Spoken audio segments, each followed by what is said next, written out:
রূপপুরের প্রথম ইউনিটের বিদ্যুৎ সঞ্চালন লাইনে যাবার আগ পর্যন্ত আরও অন্তত 5 ধাপের অনুমতি প্রয়োজন হবে নিয়ন্ত্রক কর্তৃপক্ষের। বাংলাদেশ পরমাণু শক্তি নিয়ন্ত্রণ কর্তৃপক্ষ বায়রা নজর রাখছে প্রতিটা ধাপে।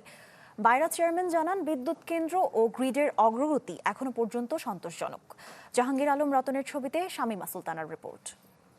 আমি ভরসা রাখি হিরন স্মার্ট ওয়াটার পিউরিফায়ারে। বিশ্বজুড়ে ইউরেনিয়াম সংক্রান্ত সব কার্যক্রম তদারকি করে আন্তর্জাতিক পরমাণু শক্তি সংস্থা IAEA।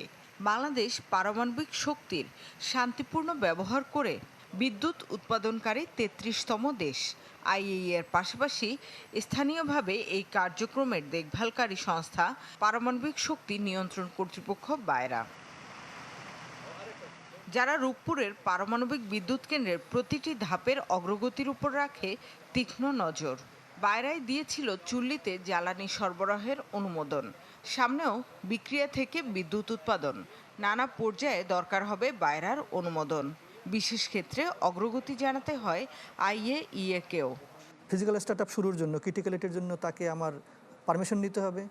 গ্রিডে পাওয়ার দেওয়ার এই যে পাওয়ার বাড়াবো একটা, তখনও পারমিশন নিতে হবে। ইভেন গ্রিডে দেওয়ার সময় পারমিশন নিতে হবে। আমাকে সে ওপেন চেক দেওয়া যায় না যে তুমি ইউ ক্যান প্রসিড নাও, না, আমাকে প্রত্যেকটা স্টেপেই তার কাছে যেতে হবে পারমিশনের জন্য, এবং তার লাইসেন্সের যে টার্মস অ্যান্ড কন্ডিশন সেটা আমি মিট করি কিনা সেটা সে সার্বক্ষণিক আমাকে মনিটরিং করবে।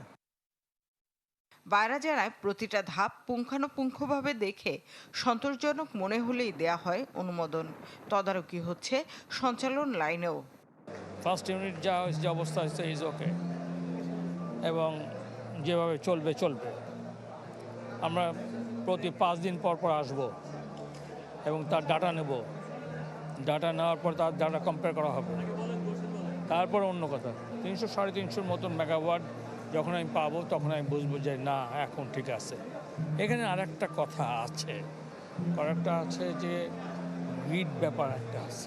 IAEA সমস্ত কপিগুলো তার হাতে তুলে দিচ্ছে যে এটা পানির গ্রিড না, কয়লার গ্রিড না, এটা কিন্তু নিউক্লিয়ার পাওয়ার গ্রিড। অতএব আপনাকে কিন্তু এইভাবে তৈরি করতে হবে। এখন ওটা ওনাদের উপর। এখন পর্যন্ত সন্তুষ্ট আছে, কারণ এখন পর্যন্ত কোনো ডিফেক্ট পাইনি। এসব কঠোর অনুমোদন সফলভাবে পেরোতে পারলেই মিলবে পারমাণবিক বিদ্যুৎ।